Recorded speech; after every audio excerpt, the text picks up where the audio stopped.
Good morning friends, स्वागत आहे तुमचं आजच्या प्री मार्केट रिपोर्टमध्ये. तर मग चला सुरुवात करूयात आजच्या प्री मार्केट रिपोर्टला आणि जाणून घेऊयात की आज आपल्या स्टॉक मार्केटमध्ये काय होऊ शकतं ते. त्याआधी तुम्ही जर चॅनलवर नवीन असाल तर चॅनलला सबस्क्राईब करायला बिलकुल विसरू नका. तर मग चला सुरुवात करूयात आजच्या या व्हिडिओला. मित्रांनो, जर आपण काल रात्री US मार्केट जर पाहिलं तर US मार्केटमध्ये आपल्याला व्होलॅटिलिटी दिसून आली आणि US मार्केटमध्ये डाऊ जोन्स जो आहे तो ग्रीनमध्ये क्लोज आहे. अदर दोन इंडेक्सेस जे आहेत तर ते रेडमध्ये क्लोज आहेत, परंतु फार नाही. म्हणजे आपण काय म्हणू शकतो की तिथे मार्केट मिक्स टाईप ऑफ सेटअपमध्ये क्लोज झालेला आहे. जर USचे फ्युचर्स पाहिले तर ते मोस्टली आता सध्या फ्लॅट टू पॉझिटिव्ह ट्रेड करतात. म्हणजे जर आपण ग्लोबल मोमेंटम जर पाहिला तर ग्लोबल मोमेंटम काय फार वाईट नाही आहे. परंतु काल रात्री ट्रम्पनं काय केलं आहे ते पहा. ट्रम्प रोजच काही ना काहीतरी करतात. त्यामुळे तर काल रात्री त्यांनी दोन गोष्टी केल्यात. एक तर त्यांनी मेक्सिकोला थ्रेटन केलेलं आहे की त्यांना मेक्सिकोसुद्धा पाहिजे. त्यामुळे आता ग्रीनलँड सोडले आणि ते मेक्सिकोच्या मागे लागलेत. परंतु पाहूयात काय होते. तर ते मेक्सिकोवरती टॅरिफ लावणार आहेत. एक्सपर्ट आहेत, त्यांनी मेक्सिकोवरती टॅरिफ लावलेत. आता त्याच्या फार खोलात जायची काही गरज नाही आहे. आणि दुसरी गोष्ट म्हणजे त्यांनी इराणकडे त्यांचं लक्ष पुन्हा वळवलं आहे. इराणला त्यांनी दोन गोष्टी सांगितल्यात की एकतर तुम्ही न्यूक्लिअर जो काय बॉम्ब बनवायचा प्रयत्न करताय तो पूर्णपणे थांबवा, आणि दुसरी गोष्ट तुमच्याकडे जे काही तुम्ही प्रोटेस्टर्सना मारताय तर ते सुद्धा थांबवा, नाहीतर आम्ही तुमच्यावर अटॅक करू. आणि त्यासाठी त्यांनी काय केलं की त्यांची जी लढाऊ विमानं आहेत तर ती गल्फ कंट्रीजमध्ये जिथे जिथे त्यांचे एअरबेसेस आहेत तर तिथे त्यांनी काल रात्री पाठवून दिलेत. आता जनरली असं सांगितलं जातं आहे की मुळात अमेरिकेतच ट्रम्पच्या विरोधामध्ये खूप जास्त प्रोटेस्ट सुरू झालेले आहेत, कारण त्याने जे काही इकॉनॉमिकली चुकीचे डिसिजन्स घेतलेले आहेत त्यामुळे आता तिथल्या लोकांना तो भुर्दंड जो भरावा लागतो आहे, त्यामुळे तिथे इन्फ्लेशन वाढत चाललं आहे टॅरिफ्समुळे. आणि इन्फ्लेशन वाढत चालल्यामुळे तिथनं त्यांचं सगळ्या लोकांचं माइंड डायव्हर्ट करण्यासाठी ह्या अशा एक्सटर्नल गोष्टी सध्या केल्या जात आहेत ट्रम्पकडनं, परंतु त्याने जगामध्ये केऑस तयार होतो आहे. त्यामुळे काल रात्री ऑइल प्राईस ऑलमोस्ट 3% वाढलेली आहे. म्हणजेच भारतासाठी जर पाहिलं तर आपण सगळ्यात जास्त इम्पोर्ट करतो ते ऑइल, त्यामुळे आपल्यासाठी ती एक नेगेटिव्ह गोष्ट आपण म्हणू शकतो. आता दुसरी गोष्ट,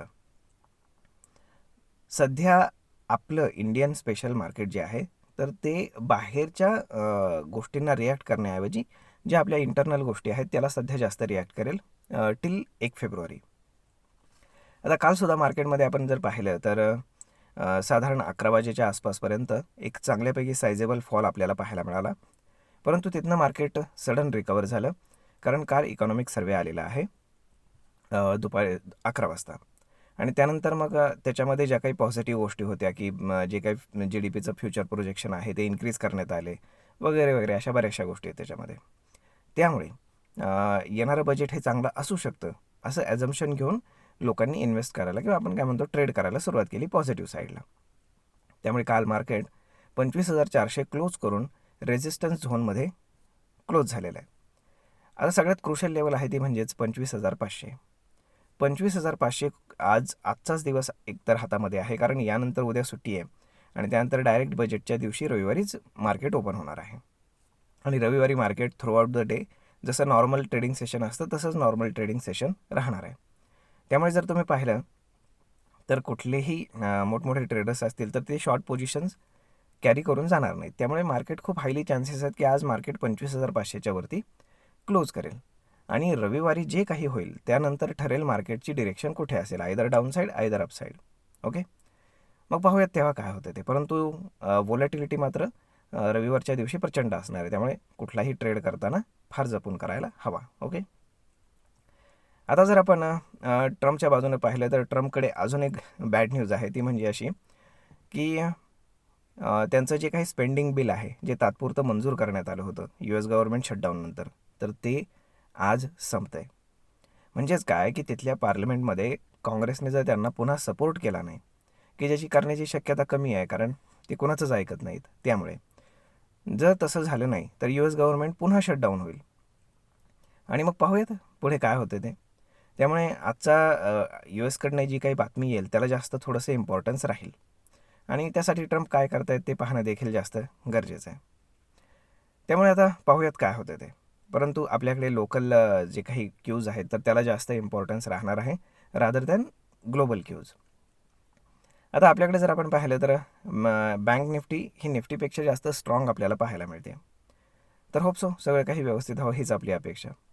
जर आपण FISDIचा डेटा जर पाहिला तर FISने काल थोडंसं सेलिंग केलेलं आहे, हार्डली 300-350 कोटींच्या आसपास. त्याच्या अगेन्स्ट डोमेस्टिक इन्स्टिट्यूशन्सनं 2,500 कोटींचं बाईंग केलं आहे. जर आपण गिफ्ट निफ्टी पाहिलं तर गिफ्ट निफ्टी इंडिकेट करत आहे की मार्केट साधारण एक 50 ते 60 पॉईंट गॅप डाऊन ओपन होईल. आणि आता 9 वाजेपर्यंत समजा काही डेव्हलपमेंट झाली, काही इराण आणि US समजा काही झालं तर त्या हिशोबाने मार्केटमध्ये थोडंसं वर खाली होऊ शकतं. त्यामुळे एक्झॅक्ट इंडिकेशन देणं सध्या तरी पॉसिबल नाही आहे. आता बाकीच्या जर गोष्टी पाहिल्या तर सध्या सगळं ठीकठाक दिसतं आहे. पाहूयात काय होतं ते. त्यामुळे आज बजेटच्या आधीचा हा शेवटचा ट्रेडिंग दिवस आहे.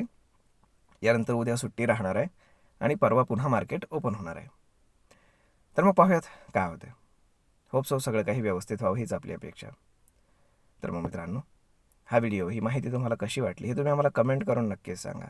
आणि जर आवडली असेल तर आपल्या जवळच्या मित्रमंडळींसोबत देखील हा व्हिडिओ तुम्ही शेअर करायला विसरू नका. धन्यवाद.